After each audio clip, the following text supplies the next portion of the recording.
আজকে আমরা পড়ব ক্লাস 7-এর সংস্কৃতের চাণক্য শ্লোকা। পরোক্ষে কার্য হন্তারং প্রত্যক্ষে প্রিয়বাদিনাম বর্জয়েৎ তাদৃশং মিত্রম বিশ্বকুম্ভম পয়োমুখম।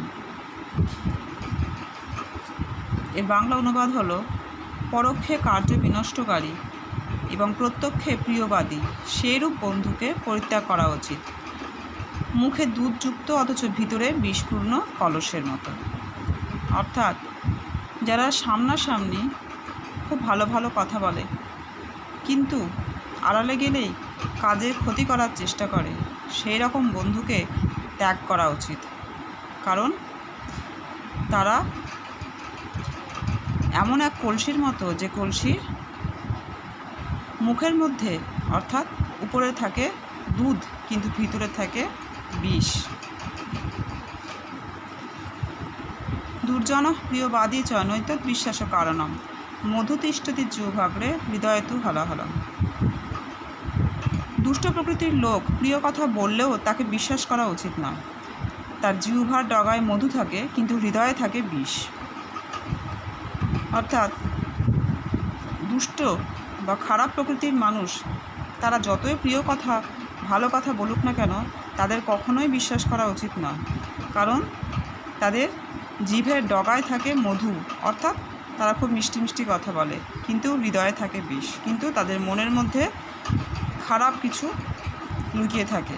অর্থাৎ আগেরটার মতোই কিছুটা তার সাথে মিল আছে, যে দুর্জন প্রকৃতির লোক, দুষ্ট প্রকৃতির লোক, তারা কিন্তু খুব মিষ্টি মিষ্টি মুখে কথা বলে কিন্তু তাদের ভিতরে কিন্তু সেই মুখের কথাটাই থাকে না, ভিতরে কিন্তু ক্ষতি করার প্রবণতায় লুকিয়ে থাকে, যেটাকেই বিষ বলা হচ্ছে।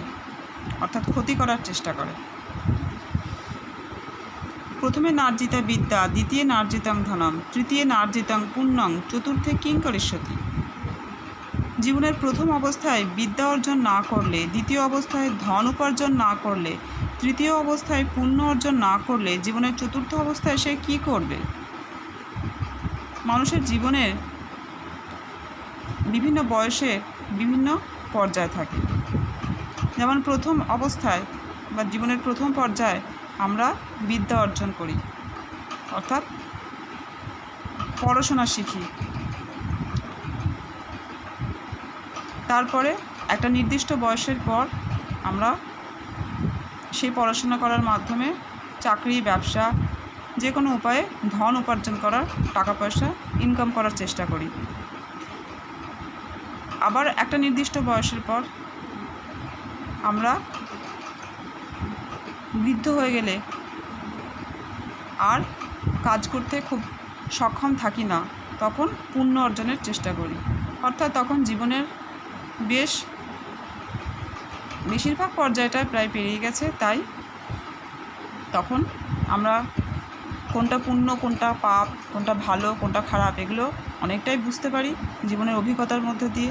তাই তখন জীবনে পুণ্য অর্জন অর্থাৎ ভালো কাজ করারই চেষ্টা করি।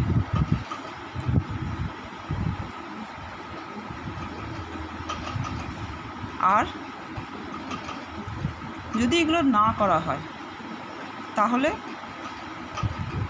তারও পরবর্তী সময়ে অর্থাৎ জীবনের শেষে, একদম শেষ পর্যায়ে সে কী করবে, অর্থাৎ তারপর তার পরিণতি কী হবে? প্রত্যেকটা মানুষের নির্দিষ্ট বয়সে নির্দিষ্ট কাজ থাকে। যেমন বললাম, ছোটো বয়সে আমরা পড়াশোনা শিখি, তারপর একটা নির্দিষ্ট বয়সের পর আমরা টাকা পয়সা অর্জন করি বা আয় করি। আবার তখন যে সেই বয়সটা পেরোনোর পরও যখন আমাদের শরীরের সেই ক্ষমতা থাকে না যে আমরা চাকরি বাকরি করবো কি ব্যবসা করব, তখন আমরা পুণ্য অর্জন করার চেষ্টা করি, অর্থাৎ ভালো কাজকর্মের মধ্যে দিয়ে থাকার চেষ্টা করি, যতটুকু শারীরিকভাবে সক্ষম করতে, সেভাবে মানসিক শান্তিতে থাকার চেষ্টা করি। কিন্তু যদি এগুলো ঠিকঠাকভাবে সেই যখন যেটা করার সেই কাজটা না করা হয়, তাহলে জীবনের শেষে গিয়ে আমরা যেগুলো পাওয়ার সেগুলো কি পাবো? সেটা কিন্তু পাওয়া যাবে না। প্রত্যেকটা কাজ সঠিক সময়ে সঠিক বয়সে করা খুব দরকার, সেটাই বোঝানোর চেষ্টা করা হচ্ছে। তবেই কিন্তু জীবনের শেষে গিয়েও আমরা শান্তি লাভ করতে পারবো। না হলে কিন্তু সঠিকভাবে আমাদের জীবনের যখন শেষ পর্যায়ে পৌঁছাবো তখন কিন্তু আমরা আমাদের যেটা পাওনা আমরা বুঝতে পারবো যে হ্যাঁ এটা আমার করা উচিত ছিল জীবনে, যদি করতাম তাহলে হয়তো আজকে আমি অনেক ভালো থাকতাম। তখন হয়তো সেই বোধটা আসবে, অথচ তখন আর উপায় থাকবে না। তাই এই শ্লোকটার মধ্যে বলতে চাওয়া হচ্ছে যে যখন যেটা যার কাজ অর্থাৎ কর্তব্য, যেটা যখন করা উচিত সেটাই তার কর্তব্য, যেটা যার কাজ সে কাজটা কিন্তু সঠিক সময়ে সঠিক বয়সে করা অবশ্যই উচিত।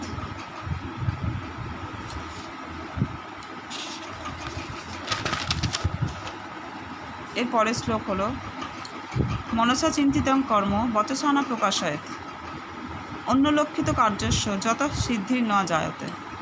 অর্থাৎ মনে মনে চিন্তা করে কাজ করতে হয়, বাক্যের দ্বারা তা কখনোই প্রকাশ করা উচিত নয়। অপরে সব কিছু জেনে গেলে কোনোভাবেই কাজটি সফল হয় না। অর্থাৎ আমাদের আশপাশে বহু মানুষ থাকে যারা কেউ আমাদের বন্ধু, আমাদের ভালো চায়, আবার এরকমও অনেক মানুষ থাকে যারা কিন্তু আমাদের খারাপও চায়। মানুষের একটা স্বাভাবিক একটা প্রবণতা থাকে হিংসা করার, ঈর্ষান্বিত হওয়ার, অন্যের ভালো দেখতে না পারার একটা ব্যাপার থাকে। সেজন্য মানুষ তার যাতে ভালো না হয় তাই চেষ্টা করে তার ক্ষতি করার, তার খারাপ করার। সেজন্য বলছে কি মনসা চিন্তিতং কর্ম বচসানা প্রকাশ হয়, মনে মনে চিন্তা করে কাজ করা উচিত, বাক্যের দ্বারা প্রকাশ করে নয়। কারণ যদি সেটা অন্য জানতে পারে তাহলে কিন্তু সে কাজটা সফল হবে না, বিভিন্নভাবে বাধা দেওয়ার চেষ্টা করবে লোকজন। যস্য নাস্তি স্বয়ং প্রজ্ঞা শাস্ত্রং তস্য করতি কিম লোচনাভ্যাং বিহীনস্য দর্পণঃ কিং করিষ্যতি। যার নিজের কোনো জ্ঞান নেই শাস্ত্র তার কী করবে, অন্ধ ব্যক্তির আয়না কী করবে। যস্য নাস্তি স্বয়ং প্রজ্ঞা, যে ব্যক্তির নিজেরই কোনো জ্ঞান নেই, শাস্ত্রং তস্য করতি কিম, শাস্ত্র তার কী করবে। যেমন লোচনাভ্যাং বিহীনস্য, যার লোচন অর্থাৎ চোখই নেই, বিহীন অর্থাৎ নেই, দর্পণঃ কিং করিষ্যতি, আয়না তার কী করবে। যে চোখেই দেখতে পায় না, অন্ধ মানুষ, সে আয়নার সামনে যদি দাঁড়ায় তাহলেই বা লাভ কী আছে, সে তো দেখতেই পাবে না কিছু। সেরকমই যার নিজের কোনো জ্ঞানই নেই শাস্ত্র তার কী করতে পারে। শাস্ত্র পড়ি, এই শাস্ত্র অর্থাৎ আমরা এই যে এখন পড়াশোনা শিখছি, বিভিন্ন রকম বইপত্র পড়ছি, এগুলোই শাস্ত্র। এগুলো পড়ে আমাদের জ্ঞান বৃদ্ধি করছে। আমরা ছোট থেকে ক্রমশ এগুলো পড়ে পড়ে বড় হচ্ছি, বিভিন্ন সম্পর্কে আমরা জ্ঞান অর্জন করছি, যেটা আমরা পরবর্তী সময়ে গিয়ে দেখতে পাবো জীবনের ক্ষেত্রে এগুলো কাজে লাগে। তখন আমাদের এই শিক্ষাটা থেকে আমরা সেগুলোকে কাজে লাগাতে পারবো, অ্যাপ্লাই করতে পারবো। যেমন অঙ্কে একটা সূত্র দেওয়া হয়, সেটা মুখস্থ করতে হয়, পরে সেটাকে অ্যাপ্লাই করে অনেক অঙ্ক করা যায়। সেরকমই শাস্ত্রতেও বিভিন্ন রকম সাবজেক্টে বিভিন্ন রকম জিনিস আমরা পড়ছি, বিভিন্ন বিষয়ে। সেগুলো আরও যখন বড় হব, যত আমাদের জ্ঞান বৃদ্ধি ঘটবে, আমাদের শাস্ত্রটা আমাদের জ্ঞানটাকে বাড়াতে সাহায্য করে। কিন্তু যদি জ্ঞানই না থাকে তাহলে সেটাকে বাড়াবে কী করে। সেজন্য বলছে যার নিজের কোনো জ্ঞান নেই শাস্ত্র তার কী করবে। আগে তো জ্ঞান থাকতে হবে, তবে শাস্ত্র সেটাকে বৃদ্ধি ঘটাবে। শাস্ত্র তো জ্ঞান ব্যাপারটা কিনে দিতে পারে না, শাস্ত্র সেটাকে বাড়াতে পারে। কিন্তু মানুষের মধ্যে সেই জ্ঞানটা আগে থাকতে হবে, তবেই সেটা আরও বৃদ্ধিপ্রাপ্ত হবে, ক্রমশ আরও বাড়বে। যত আমরা শিখব, যত আমরা পড়ব, যত আমরা বিভিন্ন রকমের বই পড়ব, বিভিন্ন রকমের জিনিস সম্পর্কে জানবো, তত আমাদের জ্ঞানটা আরও বৃদ্ধি ঘটবে, যেটা আমরা বিভিন্ন রকম জীবনের বিভিন্ন পর্যায়ে গিয়ে যেটা আমরা দেখব যে কীভাবে কোনটা কাজে আসছে। সেটা যত বড় হব আমরা সেটা বুঝতে পারবো যে হ্যাঁ এটা আমার জেনে আমার কী লাভ হলো, এটা আমার জেনেছি বলে আজকে আমি এটা করতে পারছি। এভাবে যত আমরা বড় হব ততই বুঝতে পারবো। কিন্তু যার নিজেরই কোনো জ্ঞান নেই শাস্ত্র কিন্তু তার কিছু করে দিতে পারবে না। যেমন অন্ধ ব্যক্তির আয়না কিছুই করতে পারবে না। এরপরের শ্লোক সর্প ক্রূর খল ক্রূর সর্পাৎ ক্রূরতর খল মন্ত্র সধিবশ সর্প খল কেন নিবার্যতে। অর্থাৎ সাপ হিংস্র, কিন্তু খল ব্যক্তি তার থেকেও হিংস্র। কারণ মন্ত্র এবং ওষুধের দ্বারা সাপ বশীভূত হয়, কিন্তু খল মানুষকে কোনোভাবেই বশীভূত করা যায় না। খল প্রতারক, খুবই দুষ্ট প্রকৃতির যে মানুষ, যে বিশ্বাসের যোগ্যই নয়, যে এখনই একটা কথা বলছে কিন্তু পরক্ষণেই হয়তো ঠিক তার বিপরীত কাজটা করে দেখাতে পারে, এমনই ধরনের মানুষ।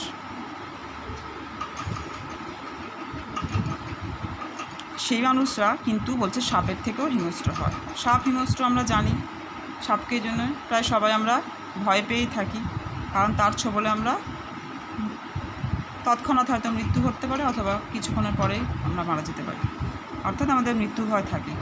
কিন্তু তার থেকেও হিংস্র হচ্ছে এরকম খল মানুষ, খল প্রকৃতির মানুষ। কারণ সাপকে মন্ত্র বা ওষুধের দ্বারা বশীভূত করা যায়, তাকে কন্ট্রোল করা যায়, কিন্তু খল প্রকৃতির মানুষকে কিন্তু কোনোভাবেই বশীভূত করা যায় না। কারণ মানুষ সাপের থেকে অনেক গুণ চালাক, তাহলে তাকে এভাবে বশীভূত করা সম্ভব নয়। যেভাবেই খারাপ কাজ করব তাকে কোনোভাবে কিন্তু ভালো কাজে আনা সম্ভব নয়, যদি সে নিজে থেকে না চায়। এরপরে হচ্ছে অপূর্ব কোপি ভাণ্ডার তব ভারতে দৃশ্যতে ব্যয়ত বৃদ্ধি মায়াতি ক্ষয়মাতি সঞ্চয়াত। হে দেবী সরস্বতী, তোমার কি এক আশ্চর্য ধন ভাণ্ডার দেখা যাচ্ছে, যা ব্যয় করলে বৃদ্ধি প্রাপ্ত হয় এবং সঞ্চয় করলে ক্ষয়প্রাপ্ত হয়। ভারতী মানে সরস্বতী, ওই জন্য বলছে হে দেবী, হে সরস্বতী, তোমার কি অপূর্ব এক ভাণ্ডার দেখা যাচ্ছে। সেই ভাণ্ডারটা কীরকম না, ব্যয়ত বৃদ্ধি মায়াতি, ব্যয় করলে যার বৃদ্ধি হয়, অথচ ক্ষয়মাতি সঞ্চয়াত, সঞ্চয় করলে তার ক্ষয় হয়। অর্থাৎ শিক্ষা, শিক্ষা কিন্তু যত আমরা ব্যয় করব ততই তার বৃদ্ধি ঘটবে, কিন্তু অর্থাৎ সেটা যতই আমরা দান করব, যতই আমরা অন্যকে শেখাতে যাব, তার ফলে আমাদের দান হচ্ছে, ততই কিন্তু বৃদ্ধি ঘটবে। কিন্তু যতই সেটাকে আমরা জমিয়ে রাখার চেষ্টা করব, যা আমি শিখেছি সেটা কাউকে না জানানোর চেষ্টা করব, তাতে কিন্তু আমার শিক্ষা কমেই যাবে।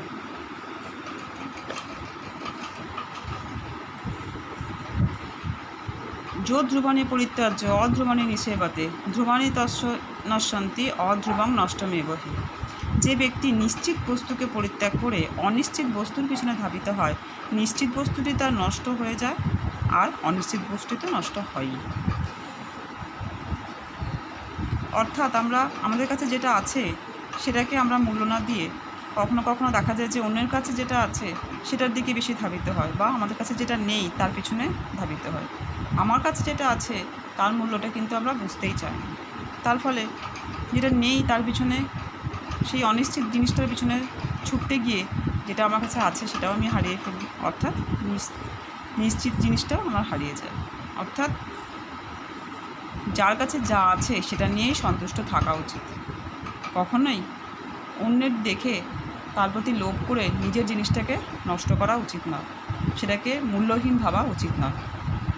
শ্লোকগুলো খুব ভালোভাবে পড়বে, তার বাংলা অনুবাদ এবং সংস্কৃতের শ্লোক লেখা অবশ্যই অভ্যেস করবে, এবং শ্লোক লেখার নিয়ম জানো, প্রথম লাইনের শেষে একটা পূর্ণ হচ্ছে, দ্বিতীয় লাইনের শেষে দুটো পূর্ণ হচ্ছে, এভাবে লিখতে হবে।